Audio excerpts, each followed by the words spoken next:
Ladies and gentlemen, boys and girls, species around the multiverse, welcome to Geek Syndicate, episode 2. Syndicast. I am Mons, and...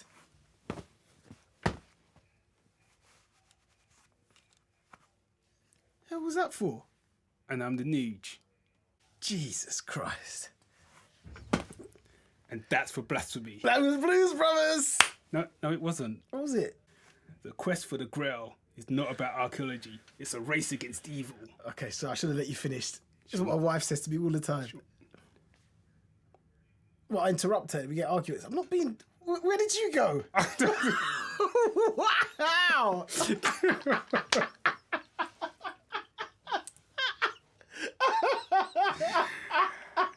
We're back. Yes, we are. We're back. Episode 2. And this is a completely different time.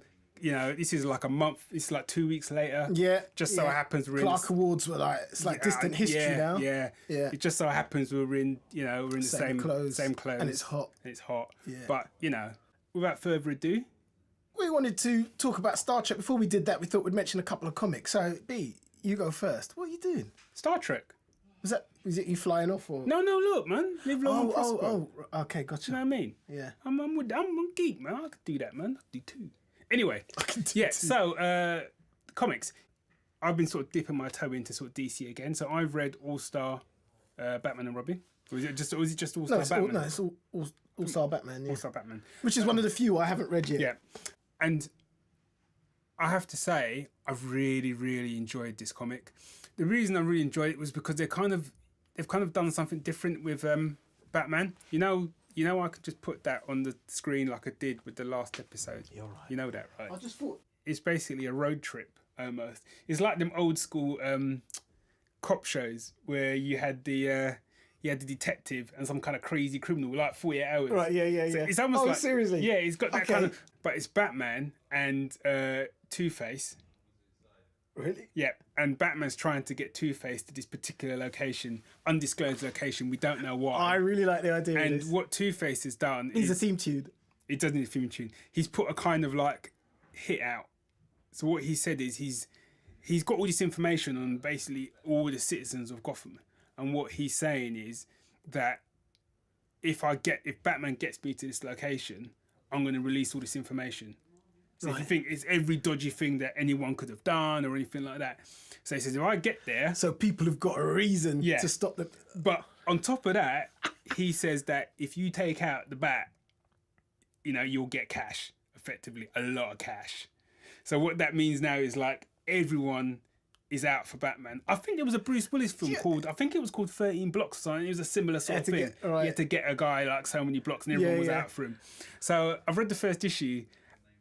And like I said, I've got this big thing about not reading like ongoing comics and stuff like that.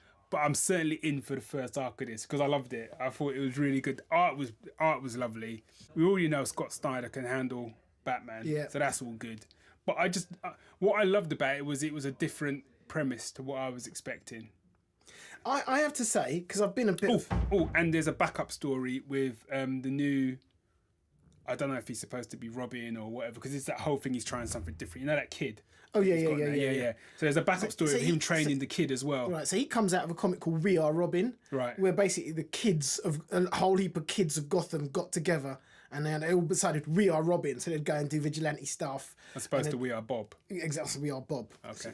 So the word Bob never struck fear into anyone. To be fair, the word Robin doesn't strike fear into anyone either. No, it doesn't. Yeah, so I think he was the kind of main character in this We Are Robin. Right, okay. What's happening with DC is I've been reading, I've been a bit of a Marvel junkie of late. Yeah. And after their recent relaunch, I thought, I love this. And then my to-read list was getting too big. And I thought, what happens if I thought, well, luckily the same thing's not going to happen with DC. Yeah. There's a whole heap of things where I go, well, I'm in for at least the first arc now. Yeah, and I'm in for the first arc of Wonder Woman. Yeah, absolutely. So, but my biggest surprise, I'll just tell you my biggest surprise and we'll move on. And I read it on the way here, and I was kind of like, whatever. Okay, I want issue 2, which was Superwoman. What? I didn't even know there was a Superwoman comic. No, so what happened? You know Superman's died. Yeah. Again. Yeah, and when he blew up, some of his energy went out and hit. Wait, what? He blew up? Yeah, he blew up. Do you know what? I'm not even... When you say blew up, not like, boy, Superman blew up, man. No. You mean he actually if I remember right, he died anyway. Oh, okay. But don't forget, Well, forget, there's a new Superman out, who's the old Superman, and Lex Luthor is also Superman. Yeah, do you know what? And Stop. in China, there's a new Superman as well. Just stop. Right, okay. Just stop. So, but when he died, some of his energy hit Lois Lane. Oh, okay. So she becomes the new Superwoman. Right. So do you know what I mean? I have a dodgy relationship with Superman comics at the best of times. So I thought there's no way. But I'll give issue 1 a go. I'm giving everything a go. Issue 1. Halfway through, I was like, oh, this is kind of interesting. Hasn't sold me yet. Interesting. Got towards the end, it was I had no idea. And when the end came, I was like, oh my, issue 2. Took me completely by surprise. They played a blinder in that. You know, they fooled you. They did that clever thing where they sold you one thing, and by the end of the first issue, what they sold you is not what they're giving you. Wow. Yeah. So there you go. Cool. So we've got 2 then. So check it out on Pinterest because I'm detailing my journey through the DC #1s and Rebirth stuff on Pinterest. And actually, unlike Dave's life, it's actually quite interesting. Can't even argue with that. No, your life is quite boring. Yeah. Star Trek. So, as you know, and if you don't, where you've been, there's a new Star Trek TV series coming to town called... Star Trek Discovery. You didn't even think I was going to know, did you? I don't. Boom. Now, here's the thing. Apart from it being live-action Star Trek, I know nothing about it. Could you fill us in? Could you fill me in?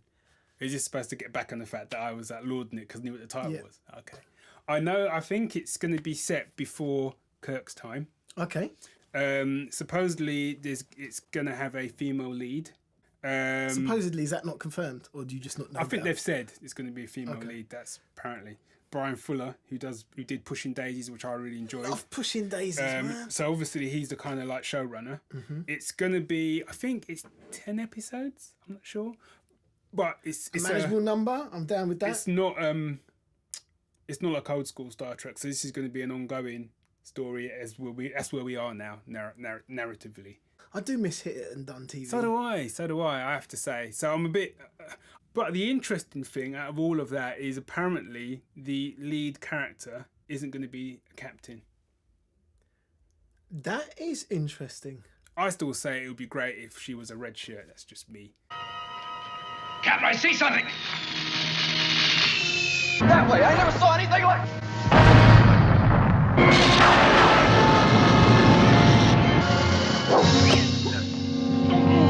Obviously, that isn't what Star Trek Discovery is going to be. Shame, man. But no, I'll be all over that. But the things that I do like about it, I like the fact it's Brian Fuller. So I think, and he's talking about it visually being different. So I am interested in that. I like the idea that for a change, it's not going to be from the captain's perspective. Yeah, that's nice. I'm less enthused about the whole it's before Kirk's time. So it's kind of set after, Enterprise, a TV show, which no one really talks about because they had those boring blue jumpsuits. Because very few people watched it to the end. Yeah, I know. I watched the last episode of it and I was like, what? What I don't want is for them to be in like more, not human, like more like our time type clothing. Do you get what I mean? Right. Because I think that's one of the things that kind of put me off a little bit of Enterprise because everyone was just in jumpsuits. It does need to be a bit retro though. I don't mind retro. It's gonna have to be. Yeah. I don't mind retro, but if you look at like, I haven't seen the new Star Trek film, right, but we were talking earlier about some of the outfits, and they've got that kind of cool sort of blue jacket that they're bussing now. I really loved the movie. Yeah. There was one interesting bit which is non-spoiler. Okay. Where they come across. Better be, I'm telling you. They come across a wreck of an old starship. An old Federation starship. It's called a Federation, or is that Blake Seven? No, it's Federation. Yeah. Sorry, I've been watching Blake Seven recently, so I'm like, it's always the Federation. Yeah. They come across this old ship, and it's a bit retro. You could see it would be, it's old school, and you could see what starships will become, but you can see what they are there. It's all in the right shape, but it's all anyway. So hearing when this series is set, it did make me wonder if it's going to link in somehow, if they're going to have that little link between the TV show and the movie, a la Marvel. And I think that will be be interesting to see what they do with it, because I like little tenuous links. I don't necessarily like those links where it's kind of like you need to have seen It doesn't need to be Star Trek overstated. Beyond for it to make sense in Discovery. But I think a nice little link, because it is the same universe, so I think a nice little link would be cool. But the big question is, are you looking forward to it? Is it time for another Star Trek series? Yeah, I am. I may watch it and go, not for me. You know, I learnt long ago I can, you know, just because I love Star Trek doesn't mean I have to slavishly watch every Star Trek, you know, iteration there is. So I'm more than happy to give it a go because I love that universe. I love being on ships. Like we've said about a lot of things, and I like the idea, as you said, it's not following the captain, but like we've said about a lot of things, I would like if it had taken a different corner of that universe and explored. There's a lot to explore rather than just starships. Do you know what I mean? Yeah, but we said it's early days and we don't know what's going to happen in those 10 episodes. I, for one, am really excited about it. I think it is about time for another Star Trek series. I think it will be interesting to see how they tackle it, because if there was one thing, when you go back to sort of Next Gen, that was very cerebral. Yes. It was a very cerebral show, whereas obviously original Star Trek was just proper.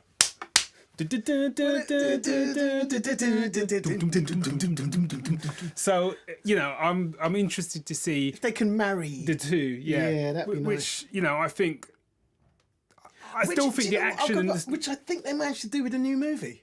Okay, well, say no more. Yeah. I'm looking forward to see it because I'm intrigued, because I think that's see it now. I can't hold it in anymore. It's been. They've had a rocky road with trying to marry the two over the course of the other shows, and I think some of them have got and movies. Yeah, and I think that, you know, sometimes they've got it right, and sometimes they've got it horrendously wrong. So it'd be interesting to see where Brian Fuller falls, what side he comes down more on. I get the impression he's going to come down a little bit more on the cerebral side, given what he's known for. That's what interests me. I think please get out there, hit some alien planets, man. Just not everything on Earth, for the love of all that's holy. Yeah, please, Doctor Who, learn that lesson too. Yes. But anyway, let's leave that there. It's time to go. You know the drill. You can find us at geeksyndicate.co.uk. You can email us at thegeeks@geeksyndicate.co.uk. You can check us out on Facebook, on Twitter, on Pinterest, even Instagram, although there's not a lot going on there. But check it anyway. And you can also check me out down at Jazz Club doing my kind of little set on the bongos. It's called Nugent Heavy Tones. Come down any night, man. Whiskey's on me. Nugent Heavy Tones. And thanks for listening. Yeah. Till next time, Geek Syndicate. We out. I also solve jazz crimes. Oh, God. News Jazz Detective coming soon.